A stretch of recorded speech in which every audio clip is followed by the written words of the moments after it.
Hello friend, आज class 12 का 6.2 determinant का थ्योरी हम देते हैं और थ्योरी के साथ फार्मूला भी। Some important formula to theory. चलिए शुरू करते हैं न समय की परवाह करते हुए। चलिए आप लोग स्क्रीन पर तो देख ही रहे होंगे। चलिए हम शुरू करते हैं पूरा एकदम बेसिक लेवल, यानी कि बेसिक से पूरा एडवांस तक। चलिए पहला मतलब हम हेडिंग डालते हैं। देखिए ध्यानपूर्वक से देखिएगा, समझने का प्रयास करिएगा। यहाँ पे हम हाइलाइटर कर देता हूँ सम। देखिए यहाँ पे लिखा हुआ some important formula to theory, यानी कि हम फार्मूला के साथ थ्योरी भी देंगे, थ्योरी के साथ फार्मूला, उसके साथ भी प्रैक्टिस कराएंगे, यानी कि एग्जाम्पल में क्वेश्चन देंगे आप लोग को बनाने के लिए। मैं भी सोल्व करूँगा कैसे बनेगा। चलिए आगे बढ़ते हैं, क्लास शुरू करते हैं।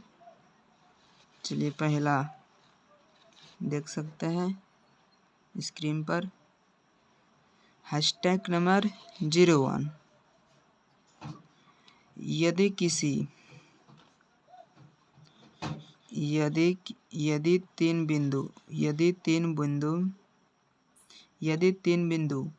x1, xy, x2, xy तथा x3, y3 है तो त्रिभुज ABC का क्षेत्रफल निकालिए। पहला थ्योरी है। क्षेत्रफल को हम ए से भी सूचित करते हैं, जिसे एरिया कहते हैं। एरिया मतलब क्षेत्र भी होता है। चलिए इसका जो कि फार्मूला होता है 1/2। कितना होता है? 1/2 x1, 1/2 x1, x2, x3, y1/2 y3। जैसे पर मतलब ए जी पूरा है।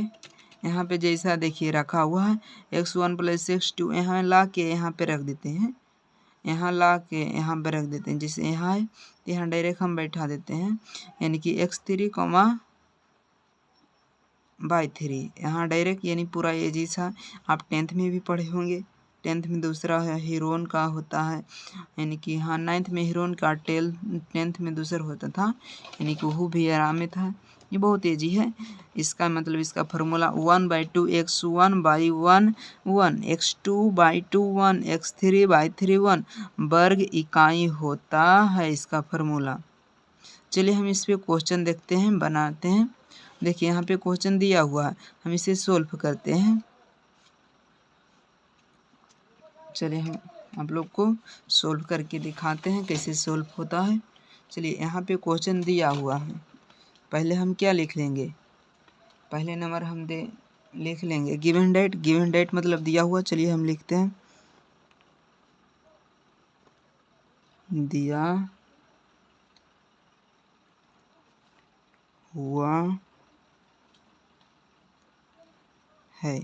क्या दिया हुआ है? जो दिया हुआ है उसे हम लिखते हैं। इसे हम ए मान लेते हैं। ए बराबर कितना? 2, 4। बी दिया है 2, -6। सी दिया है 5, 4। देख सकते हैं। चलिए हम इसी पर बैठाएंगे, पूरा एक ही तरफ से आपको बता रहे हैं, ऐसा कोई नहीं बताएगा। चलिए और इसका फार्मूला क्या होता है? त्रिभुज का फार्मूला क्या होता है? त्रिभुज का फार्मूला होता है, जैसे ए बी है यहाँ पे त्रिभुज, इसे यानी कि डेल्टा नहीं बोलते हैं, इसे त्रिभुज इसमें बोला। त्रिभुज ABC का क्षेत्रफल, त्रिभुज ABC का क्षेत्रफल क्या था? 1/2 x1 y1 1 x2 y2 1 x3 y3 1 ऐसा होता है। चलिए हम इसे बनाने हैं, आगे बढ़ते हैं। ये कुछ नहीं किया है, ये फॉर्मूला यहाँ पे छाप दिए हैं। त्रिभुज का क्षेत्रफल इतना बराबर इतना होता है। चलिए अब सॉल्यूशन करते हैं। x की जगह देखिए ये क्या है, ये जो कि है यहाँ पे हम दिखा रहे हैं, ये x1 है, x2 है, मतलब x1 y1 ऐसे y2 y3। तो ये हो गया x1, ये क्या हो गया x1 y1। तो जैसे यहाँ पे है तो यानी कि इसके जगह पे इसको रख देंगे, इसके जगह पर इसको रख देते हैं। चलिए देखिएगा 1/2, इसका फॉर्मूला क्या होता है 1/2। क्वेश्चन देख सकते हैं, देखिए x के जगह कितना है, x के जगह -2 है तो -2 सीधा मतलब इसका मान सिर्फ यहाँ पे रखते हैं -2 4 1 ऐसा होगा। यहाँ पे देख सकते हैं 2 -6 1 5 नहीं 5 4 1। चलिए इतना बार इतना दिया हुआ है। चलिए अब आगे सॉल्यूशन करते हैं। आप लोग डिटरमिनार पढ़े हैं ना अगले चैप्टर में, डिटरमिनार पढ़े होंगे तब भी समझ में आएगा, इससे नहीं आएगा। चलिए पहले इसे क्या करते हैं हम पहले, यानी कि देखिए यहाँ पे देखिए इसको हम पहले समझा देता हूँ। इसे हम बोलते हैं R1, इसे R2, इसे R3, मतलब ये हो गया रो, ये हो गया रो R1 R2 R3। इसे कॉलम C1 C2 C3 कहते हैं। यानी कि रो क्या होता है, रो हुआ सुतल, कॉलम हो गया खड़ा। 3 रो 3 कॉलम है, 3 रो 3 कॉलम रहेगा तब ही डिटरमिनार निकलता है। डिटरमिनार कैसे निकालते हैं चलिए आपको बताते हैं। तो पहले R1 ले लेते हैं। तो R1 के मतलब देखिए यहाँ पे R1 लेंगे तो इसका रो इसका कॉलम दोनों झाप देते हैं। इसे दोनों मतलब झाप दिए, देखिए ऐसा इसे दोनों झाप दिए, कलम से नहीं झाप रहा है, इसे झाप दिए।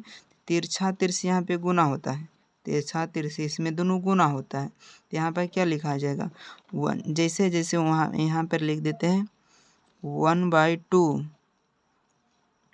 बड़की ब्रैकेट दे देते हैं। मैं क्या लूँगा यहाँ पे -2 लिए ना, इसे तिरछा तिरछी गुना कर देते हैं, देख सकते हैं यहाँ से। तो यहाँ क्या होता है, यहाँ पे चिन्ह होता है प्लस, यहाँ पे माइनस, यहाँ पे प्लस होता है, समझे। आप लोग डिटरमिनार पढ़े हैं तो बढ़िया समझ में आएगा, ना तो नहीं आएगा। हमें आशा है तो हम समझाते हैं बड़ी सी। चलिए हम तो देखिए यहाँ पे क्या है 6, 6 गुने 1 करेंगे 6 कम 6 -6 होएगा। जहाँ क्या होता है यहाँ माइनस होता है प्लस, माइनस गुने प्लस कितना होता है 4 हो जाएगा। इसका फार्मूला पर ध्यान देना, यहाँ पे फार्मूला होता है ऐसा। इसे हम डिटरमिनार, अभी ये बन गया डिटरमिनार का काम जल्दी जल्दी हम करते हैं। देखिए -4, अब लेते हैं दूसरा रो, यानी कि पहला रो दूसरा कॉलम, दूसरा कॉलम दूसरा रो। यहाँ पे प्लस तो प्लस ले, माइनस तो यहाँ पे माइनस ले लेते हैं। 2 - 5 + 1 8 + 30। समझ में आया ना ये सब कैसे आया। इसे दूसरा रो तो इसे लेंगे, इसे झाप देंगे तो तिरछा तिरछी गुना हो जाएगा। देखिए 2 1 कम 2 6 5 30, समझे। यहाँ पे 6 5 30 हुआ। चलिए इसे आगे बढ़ते हैं। ये अब कुछ नहीं, अब सोल्यूशन है 1/2 कितना हो जाएगा 10 दूना 20, माइनस माइनस क्या होता है प्लस हो जाता है 20, यानी कि -3 -2 कितना हो जाएगा,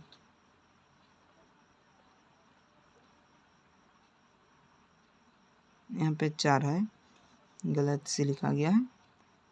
कितना हो जाएगा 4 तिया 12 हो जाएगा, +12 + 38 से कुछ नहीं, इससे जोड़ देना, एक गुने को उतना कुछ मतलब कुछ उतना कुछ होता नहीं है। इसे हम जोड़ के क्या 1/2 इसे जोड़ेंगे तो देखिए इसे पहले जोड़ देते हैं 2 8 10 3 1 4 4 1 5 5, यानी कि 50 20 70 होता है। 70 इसे काटेंगे तो 35 आएगा, यही इसका, इसे हम वर्ग इकाई, इसका आंसर आ गया। चलिए अब आगे बढ़ते हैं दूसरा, यानी कि पहला थ्योरी कॉन्सेप्ट खत्म हो गया। अब दूसरा देख सकते हैं, बढ़िया तरह से देख लें। चलिए अब दूसरा कॉन्सेप्ट का शुरुआत करते हैं। चलिए हैशटैग नंबर हम 02 को देख रहे हैं, हैशटैग नंबर 03। इसमें सिर्फ परिभाषा और इसमें मतलब ध्यान से देखना होगा बस, इसमें चलिए आगे बढ़ते हैं। 3 बिंदु, देखिए परिभाषा को हम हेडिंग कर दें ताकि आपको अच्छा से दिखाई दे। 3 बिंदु रेखा संरेख होने के लिए त्रिभुज ABC का क्षेत्रफल 0 के बराबर होना चाहिए। जब मतलब संरेख होगा ना तो त्रिभुज ABC का क्षेत्रफल बराबर 0 होगा तब ही संरेख है, 0 नहीं होगा तो नहीं होगा। देखिए दूसरा पॉइंट में दिया क्या दिया हुआ है, 3 बिंदु संरेख होने के लिए, 3 बिंदु संरेख होने के लिए त्रिभुज ABC का क्षेत्रफल 0 के बराबर नहीं होना चाहिए। यहाँ पे देखिए पूरा ध्यान से देख सकते हैं, ध्यानपूर्वक से पढ़िए। यानी कि देखिए 3 बिंदु संरेख होने के लिए त्रिभुज ABC का क्षेत्रफल 0 के बराबर होना चाहिए। 3 बिंदु संरेख होने के लिए त्रिभुज ABC का क्षेत्रफल 0 के बराबर नहीं होना चाहिए, समझे। अब देखिए 3 पॉइंट में 3 नंबर में देखते हैं, दो बिंदु A इंटू x1/1 तथा B वही है अगला जो पढ़े थे, यानी कि x2/2 से मिलाने वाली रेखा को समीकरण के लिए इसका सूत्र क्या होता है, वही वाला सूत्र है जैसे था यहाँ इसका, यानी कि मान निकलता है। जैसे यहाँ पे सीधी रख देते हैं मान, देखिए वहाँ पे रहता x/y था तो ये जैसे मान उठा के यहाँ पर रख देते हैं, ये वाला मान यहाँ पे रख देते हैं, बराबर 0 होता है। यहाँ पर 3 बिंदु संरेख होने के लिए ABC का क्षेत्रफल क्या 0 होना चाहिए। चलिए आगे बढ़ते हैं। 0 यानी कि 4 नंबर, यदि त्रिभुज का क्षेत्रफल दिया रहे तो हल करते समय प्लस माइनस लेकर चलना होता है। यानी कि जब हम इसे सोल्व करेंगे, क्वेश्चन बनाएंगे, जब यहाँ 2 4 दिया रहेगा, कुछ भी दिया रहेगा, यानी कि अंक कुछ संख्या दिया रहेगा, उसे प्लस माइनस साथ में लेकर चलेंगे, उसे छोड़ना नहीं है, समझे। यानी कि चलिए अपनी एक क्वेश्चन और देते हैं। नहीं, वीडियो बहुत लंबा हो चुका है। चलिए आपका थ्योरी कॉन्सेप्ट द एंड हो गया, और यानी कि अगले वीडियो में आपसे मिलते हैं। कैसा लगा आपको हमारा वीडियो बताइएगा कमेंट करके। चलिए तब तक के लिए बाय बाय।